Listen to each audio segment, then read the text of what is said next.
Hey everybody, how's it going? Chuck here.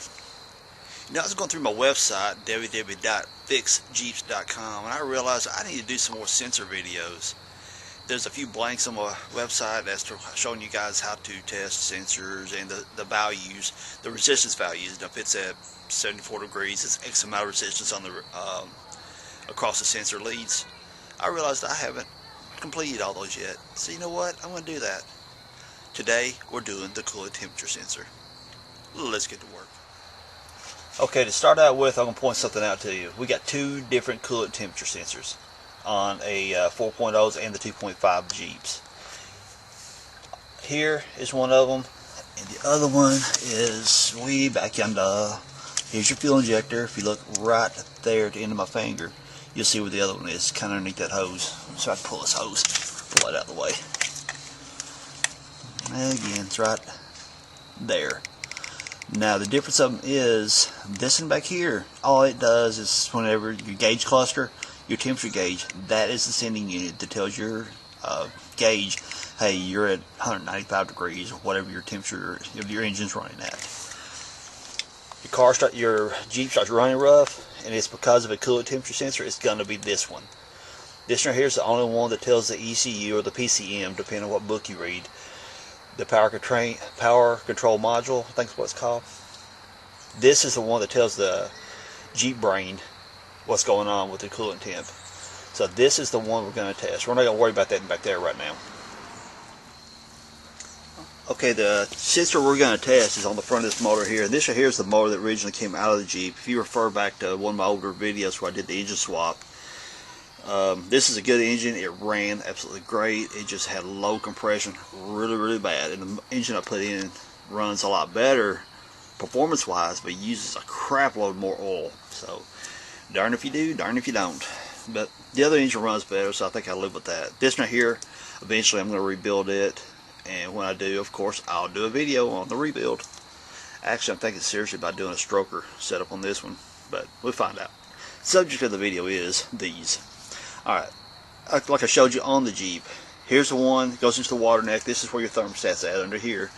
And you guys can see a thermostat change. I'll put the link in there somewhere where I changed the thermostat. And to give you a better view, here is the one that runs your gauge. Back up here, you can see there's the header coming up here for the exhaust. Here's the back fuel injector here. And there's the one that runs your gauge. So if you got a faulty gauge, it's reading some kind of weird stuff, change out the sensor back here. It's on the back end of the head. See, here's the end of the valve cover right there. So what I'm going to do now, I'm going to pull this sensor out. Got my wrench locked down on it, and what you want to do is kind of take your hand here, just kind of pop it like it right there, just to break it loose. You don't want like a crap load of force onto it, because trust me, those things right there break very easily, because I broke them.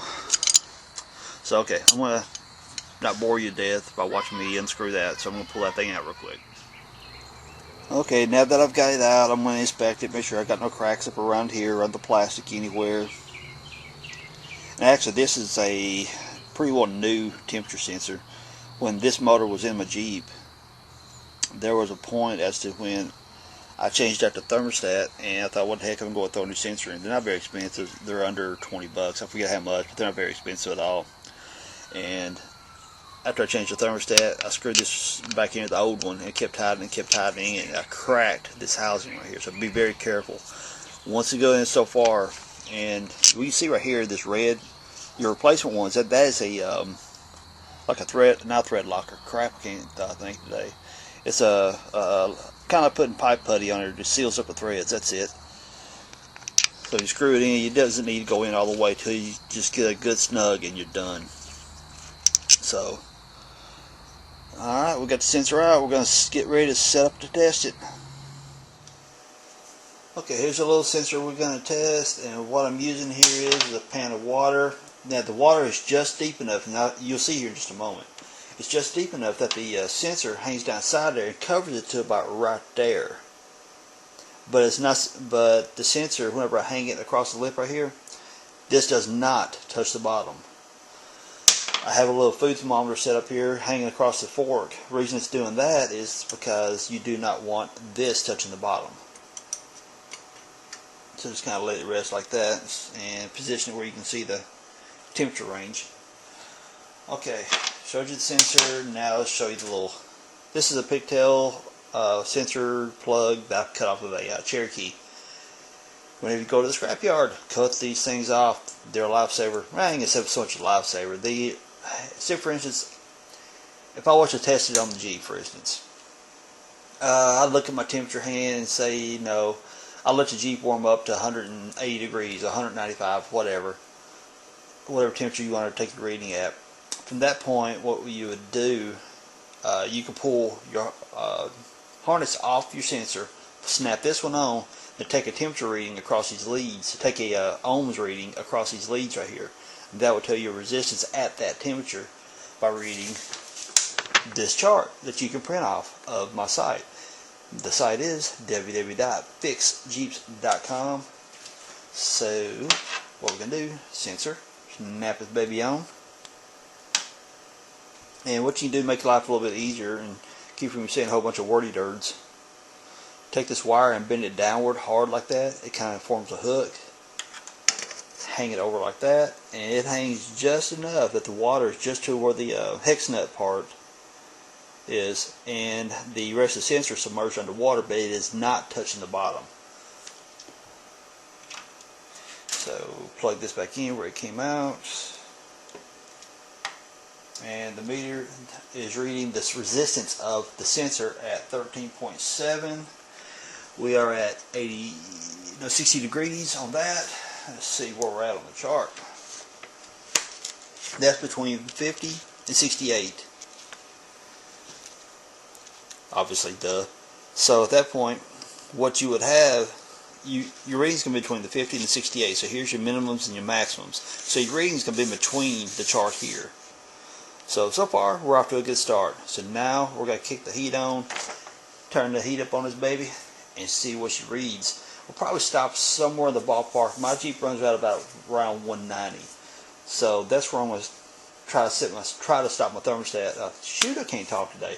Try to stop my thermostat, the temperature reading checky thingy. I'm having a day. So therefore, when it gets up to 190 degrees, that's about where I'm going to set it up to do another temp reading. Be back with you in a bit.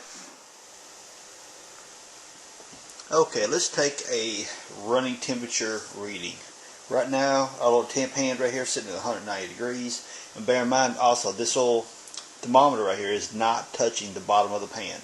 I've got it propped up on the tines of this fork right here. The fork's laying in with the tines going downward, and it rests the rod of the temp probe across the back side of that fork, so it keeps it from touching the bottom of the pan. If it touches the bottom of the pan, it will not be an accurate reading. So right now we're looking at about 190-ish, and our resistance is reading 0.87. So closest reading is 194 degrees here. It should be between 0.86 and 0.97. So we're at 190 here, 0.88 there. We have a good temp sensor. So that's pretty much how you do it. There you go, everybody. That's how you check out coolant temperature sensor. Not hard at all. The little food thermometer I was using, use one of those. You can use one of the little laser temperature reader thingies. They're not very accurate in a situation like this, because if you try to shoot the water, it's going to measure the bottom of the pan. So therefore it's going to read a lot hotter than you would typically think it is. If you try to shoot the sensor, like pull the sensor out of the water, what happens is as soon as you pull that sensor out, it starts cooling because it's no longer submerged in hot water. So then your multimeter, the ohms resistance starts changing as soon as you pull it out. So that's kind of difficult. So get you one of those little food thermometers. They're not very expensive. You can pick them up at your department stores or supermarket, whatever you want to call them. So not hard.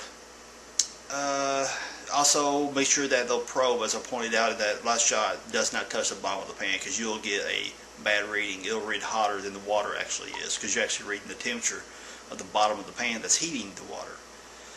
Also, that chart that I was reading off of, that came from my website, www.fixjeeps.com. Go to my site. You can print that out. You can print out for the air temperature sensor, or you can print out diagnostic codes if you get the check engine light. Lots of good information on the little YJs on there. So also there's a Cherokee fix on there too, and I've got some TJ things coming up pretty soon. So there's gonna be, I'm adding to it. So I'll always check back to that site. You never know what I'm adding next. Oh, the little pigtail thingies.